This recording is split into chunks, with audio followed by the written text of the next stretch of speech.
All right, we're still here. I'm still in control of Itabula TV 2024. Ezinye izinto ziyakhuliswa, ezinye they are being brought into the mainstream, ezinye zakhanselwa. So there's so many changes lapha ekhaya. We are learning. But I'm always excited about what has been brought into one package. Just like Iskezo Somusa. Because I know Uti. This one, this is when you know Uti uhamba nabantu abahevila. This is when you know Uti uhamba nabantu abahevi. Abatabanga ezinye inyanga they are not innovative. They don't think into the future. Prof, what you umuntu oke wabulala omunye umuntu nge-mistake is not a killer. Because inhliziyo yakhe did not have the intention to kill. So, angizogeza lo muntu the same way engeza umuntu obulala omunye with intention. Ngizoyenza into especial for umuntu obulale umuntu accidentally. Yes. Wayenza isigezo somusa. For people that did not have it in their heart to kill umuntu. Hamba no mamakho, niphuma kuphi uyalala accident mamakho yashona. You did not intend to kill umama wako. You know, something like that. This Pamu was Lapo, the safety is not on, something happens, umuntu yafa. You know? So it's not I would when will keep it revenge. Not those ones. Leo, it's intention. When this case of Somusa. Tell us telling us this case of Somusa. Noguti start over ni wow senzile all those things.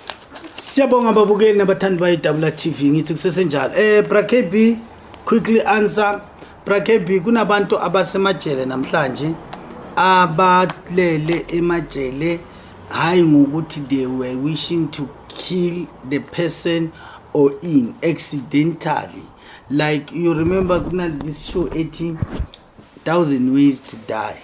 Ungafa ngokuphuza amanzi la gone ngupha amanzi awana poison angazi mina but ugunye wrong wavala kumoya wafa kuba ngisithunzi lezo because I'm the one who give you the water.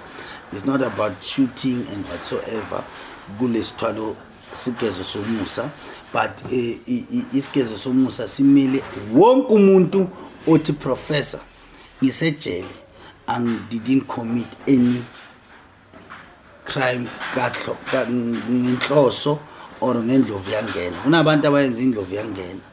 So abantu abanjalo ngithi isigezo somusa siyenza umusa. Remember the person if accused into 1 2 3 4 asithi maybe usichankanini and then uwazi ukuthi usugwetshiwe maybe no problem abuya seyilesigezo somusa kuhlala kukhulunywa ngaye lo muntu lo ungibulali lapha lo muntu lo uyenza 1 2 3 4 kunabantu ababoshwe ngama rape they didn't rape. Yes for sure, yeah. Kunabantu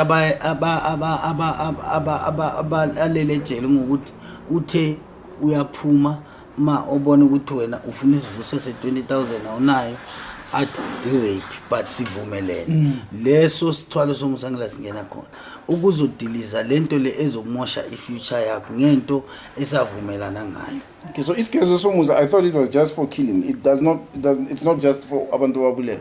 It's also for other crimes that you are wrongfully accused of. Yes. Oh, okay. All right. Yes. All right. Remember, a person who has been arrested, unesinyama automatically.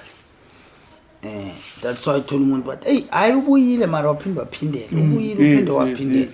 Yingoba akasusi lesinyama sokuboshwa. Remember lapho mafika phakathi uhlangana nezibulali. Uhlangana nama 28 uhlangana nama 246 kanjalo labo bantu labo banesinyama ngokwabo balala endaweni e1. So that's why umuntu masifuna ukumcrash uthi angabiyele ejele sifuna isigezo somusa. Yeah, and again guys labantu abaphuma ejele please senginonile on my channel ukuthi please musani ngokuthwala mawubuye ejele imabageze 6 months because abantu bayafa. I don't even understand why. Mhlawumbe prof one day will explain why people are dropping abaphuma ejele but bazothwala. That's a topic for a different day. All right, so senza lento la so mangithi sengibuyile ejele or mhlawumbe I didn't even go to jail but I was arrested. Ngifuna lesigezo ngize ekhaya. Where do we start? Ongeza kanjani? What do we do? All right, mawufika la ekhaya ngizofuna inkukhu emhlophe nenkukhu yesintu. Bese uyabuya siyasihlanganisa. Imfazi yesintu leyo mshini yendoda. bese siyahamba siyakwenzela iqude nesikhukhukazi Okay. bese ubuya nangiyageza. All right. 5,000 you say for iskezo somusa. Yes, isigeze somusa 5k. All right. Okay, ngizofonela prof for all the details. Iskezo somusa sikhona. If you accidentally killed somebody, if you've been wrongfully convicted, bakusukela that. Don't ask me ukuthi prof uzoze kanjani. You'll find out mawula. Ukhona omunye umuntu ngeke umize ngegama. Uzotshela prof ukuthi skipper. Prof, ngiyabo. Bonge mina.